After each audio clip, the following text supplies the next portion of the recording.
Olá pessoal, tudo bem com vocês? Voltamos aí para nossa aulinha de História do Brasil, né? Terminando esse ciclo da breve experiência democrática que tivemos antes da ditadura militar no Brasil. E agora vamos para os dois últimos presidentes que nós tivemos nesse período, né? O Jânio Quadros, que teve uma breve passagem no cenário nacional como presidente, né? Ele vai de janeiro a agosto de 1961 e posteriormente de 61 até abril de 64 nós teremos o governo do João Goulart, o Jango, tá? Então quem foi Jânio Quadros, né? Jânio Quadros ele foi aí um político de carreira meteórica, que fez a sua carreira, apesar dele ser mato-grossense, toda a sua carreira política ela foi construída no estado de São Paulo, tá? Então ele passou aí em menos de 10 anos, ou seja, em menos de uma década, ele foi deputado estadual, foi prefeito da cidade do Rio de Janeiro e também foi governador do estado de São Paulo. Acabou se candidatando à presidência da República pelos partidos, pela união dos partidos pequenos, né? Então nós vamos ter aí uma aliança entre o PTN, o PSB e o PDS. O PTN, que é o Partido Trabalhista Nacional do Jânio Quadros, um partido até que sem grande representatividade. Mas como que o Jânio Quadros consegue se eleger? Tudo isso foi com o apoio da UDN, tá, pessoal? Esse candidato que tinha como campanha eleitoral o símbolo de sua campanha eleitoral era a vassoura, e dentro de todo o seu mandato ele foi um político que dizia combater a corrupção. Então não foi diferente nessa campanha contra o general Henrique Lott, que foi candidato aí pelo PTB, tá? Então não foi diferente nessa campanha que ele acabou derrotando o general Henrique Lott pelo PTB, o Ademar Barros pelo PSP, e ele saiu vitorioso com o auxílio da UDN. Então esse candidato tem todas as características. Se nós formos colocar esse político que acabou se elegendo, aí, esse presidente, o Jânio Quadros, se nós formos analisar toda a característica política dele, nós poderíamos dizer que ele foi um político teatral, contraditório, conservador, tá? Dizia fazer uma renovação política, mas era contraditório, tá? Era instável, moralista e autoritário. Então esse moralismo e esse autoritarismo entra dentro dessa questão autoritária do Jânio Quadros. Jânio Quadros que dentro de sua política ele adotou alguns posicionamentos, né? Na política interna ele foi conservador, então ele congelou o salário dos trabalhadores, demitiu funcionários públicos, fez o corte do subsídio que antes estava, esse subsídio para o trigo e para o petróleo. Ele vai cortar o subsídio desses produtos, ok? E também irá promover a desvalorização da moeda nacional frente ao dólar. Com essa desvalorização da moeda nacional, vejam, acontece o mesmo que está acontecendo nos dias de hoje, tá? Então qualquer característica aqui que se assemelhe com a política atual, pessoal, não é mera coincidência, tá? Então veja, com a desvalorização da moeda nacional na época, né, nós vamos ter um processo inflacionário, que é o que nós estamos enfrentando hoje, ok? Na política externa ele adotou uma política de não alinhamento. Então ele procurou reatar as relações diplomáticas com a União Soviética, com a China e com Cuba, na tentativa e na expectativa de adquirir recursos para que ele pudesse fomentar algumas de suas obras, tá? Externamente nós temos também a vinda do Che Guevara para o Brasil, que acabou sendo condecorado com a Ordem do Cruzeiro do Sul, que é a condecoração maior que nós temos, né? E assim com essa ordem do Cruzeiro do Sul, nós teremos o ministro cubano Ernesto Che Guevara sendo condecorado, e o Jânio Quadros, ele acaba arrumando um conflito com a oposição. E também com a oposição não, ele acaba arrumando um conflito com os seus principais apoiadores, que era a UDN. Por quê? Ele se mostrou um político totalmente contraditório. Na questão do moralismo, pessoal, eu elenquei alguns pontos aqui, até o descontentamento geral por parte da população e também dos apoiadores políticos de Jânio Quadros, e a sua renúncia em agosto de 1961, tá? Então vejam, ele vai combater as brigas de galo que existiam, as rinhas de galo, vai proibir as corridas de cavalos em dias úteis, então as corridas dos jockeys só poderiam ocorrer aos finais de semana. Houve a proibição do uso do biquíni para as mulheres e também das mini saias, tá? E as mulheres também não podiam usar calças compridas, elas tinham que usar vestidos longos. Daí você mostra o caráter contraditório e conservador desse político, que, ao invés de se preocupar em uma questão mais prática, que é a questão salarial e econômica e a vida do trabalhador, como a vida do trabalhador estava difícil, ele procurou se ater a questões fúteis, vamos dizer assim. Então, qualquer coincidência com a realidade hoje, ela não é mera coincidência, pessoal. Nós teremos o Jânio Quadros pedindo a renúncia em agosto de 61, que de prontidão foi aceita pelo Congresso Nacional, tá? É lógico que, se a gente for pegar aí pela Constituição, quem deveria assumir o controle do país era o Jango. Só que nesse momento o Jango havia sido enviado, antes mesmo da renúncia, o Jânio Quadros, de caso pensado, ele enviou o João Goulart para a China para estabelecer as relações comerciais com a China, né? E acabou pedindo a renúncia. O Congresso Nacional, apoiando a renúncia do Jango, do Jânio Quadros, viu uma possibilidade de também barrar o Jango. Então, nessa crise de posse que ocorreu aí em 1961, havia-se o medo de que o comunismo se instaurasse no Brasil. O Jango, pessoal, ele nunca se declarou comunista, tá? Apesar de algumas de suas reformas serem reformas mais renovadoras, reformas mais inovadoras para a época, ou progressistas, vamos falar assim a palavra correta, tá? Para a época, ele nunca se declarou comunista, tá?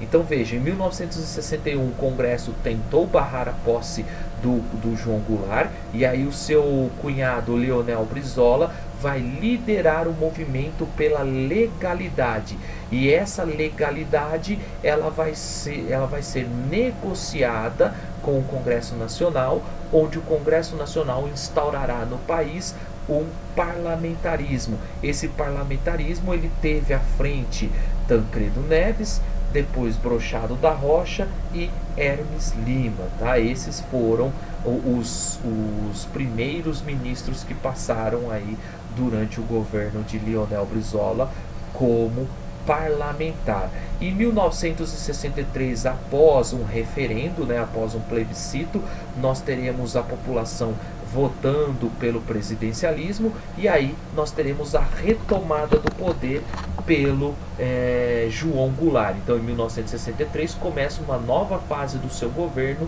que é o governo presidencialista.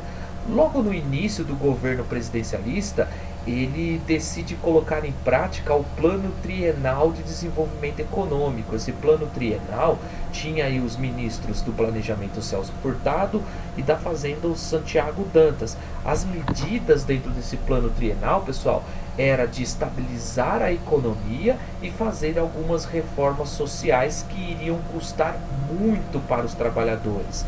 em especial a questão do salário, né? Os trabalhadores eles tiveram o seu salário afetado. Então, nesse plano trienal, ele estava descontentando os trabalhadores. E vejam, esse plano trienal ele levava de certa forma uma desconfiança por parte dos empresários. Então os empresários eles não tinham uma certa confiança nesse plano, tá? E tinha também uma oposição muito forte dentro do Congresso Nacional, que dentro dos partidos de oposição, em especial da UDN, eles não estavam querendo aprovar o plano trienal. Diante desse fato, qual vai ser a solução encontrada por Jânio Quadros, por João Goulart, ou Jango? Voltar o que já havia vinha sendo feito desde o parlamentarismo em que o Jango estava à frente estava aí governando, né, mas com seus poderes limitados.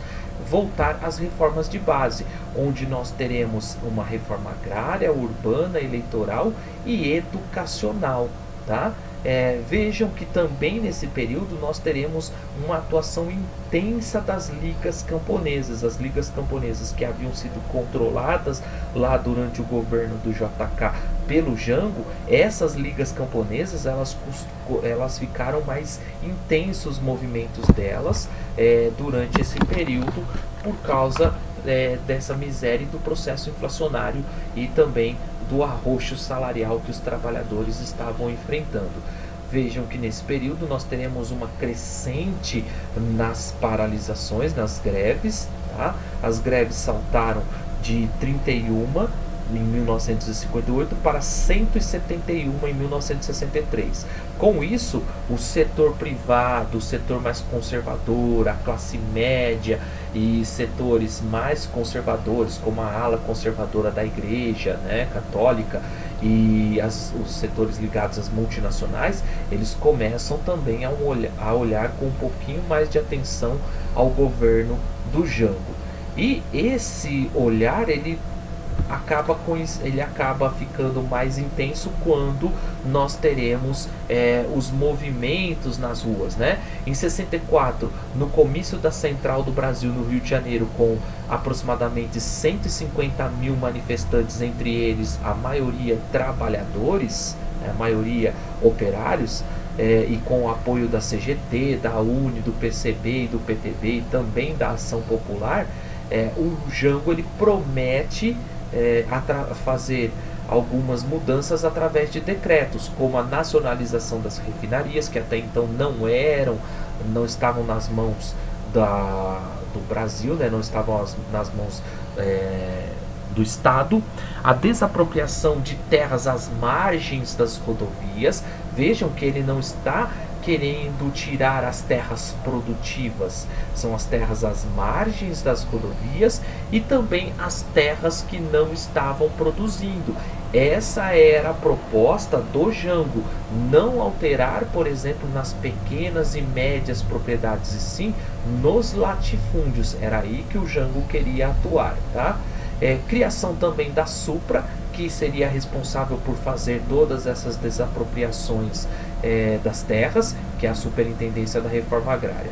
Todas essas medidas que o Jango prometeu realizar e que foram feitas algumas através de decreto, elas acabaram impactando a sociedade, principalmente os setores mais conservadores, como eu disse para vocês, e em especial a classe média que estava ali empolvorosa, tá? E aí, dia 19/3, em São Paulo, em uma resposta ao que ocorreu em março, no mesmo mês, tá? Então, dia 13 de março, que ocorreu lá no Rio de Janeiro, dia 19 de março, nós teremos em São Paulo a Marcha da Família com Deus pela Liberdade. Esse movimento ele contou com a participação de 500 mil manifestantes, com o apoio de grupos conservadores da imprensa, empresários brasileiros, como a Ultragás também, tá? Então aí, quais foram os grupos conservadores da imprensa que participaram? O Globo, o Estado de São Paulo, a Tribuna da Imprensa, o Diários de Associados do Assis Chateaubriand, né? Esses foram os principais grupos que estiveram à frente aí da oposição. Dia 25 e dia 27 do 3, nós teremos uma rebelião dos marinheiros. Então, ainda no mesmo mês, dia 25 e dia 27 de março, nós tivemos uma rebelião por parte dos marinheiros no Rio de Janeiro, que não aceitaram ser punidos pelas suas atitudes, né? Pelas suas atitudes, e também contra a decisão da Marinha de punir os diretores da Associação dos Marinheiros e dos Fuzileiros Navais em questão disciplinares. E aí no mesmo mês, então no final do mês, dia 30 de março, em um discurso no Automóvel Clube lá no Rio de Janeiro, rebatendo as críticas das Forças Armadas, nós teremos o Jango saindo em apoio a esses marinheiros, tá? Conclusão, pessoal. O chefe do Estado-Maior, o general Humberto de Alencar Castelo Branco, que esteve à frente das tropas, né, e junto com Olímpio Mourão, que também foi um dos responsáveis pela elaboração do Plano Cohen lá em 37, estes decidem sair do Rio de Janeiro e marchar rumo saírem de Minas Gerais e marcharem rumo ao Rio de Janeiro, onde estava Jango. E isso tudo, pessoal, com o apoio dos Estados Unidos, tá? Os Estados Unidos já estavam enviando para o Brasil cerca de 3 destroyers para o nosso território, tá? Então eles estavam a caminho. Jango, ele sai do Rio de Janeiro, vai até Brasília, e de Brasília ele se recolhe, ele volta para o Rio Grande do Sul e acaba se recolhendo em São Borja, né? Ele acaba lá se recolhendo em um de seus sítios, e ali tem uma reunião com Leonel Brizola, que queria movimentar o grupo de resistência, mas o Jango, ele decide não derramar sangue e evitar uma guerra civil no Brasil, e acaba, portanto, deixando com que o golpe militar ele ocorresse. Esse foi o cenário, tá, pessoal? Então, diante desse cenário estabelecido, o Jango preferiu evitar a resistência e acabou se exilando no Uruguai. Beleza? Terminamos aqui, então, o nosso governo, a nossa experiência democrática, e na semana que vem coloco todas as aulas da ditadura militar para vocês, de todos os governantes, com todos os atos institucionais. Galerinha, um beijão e até mais. Tchau, tchau.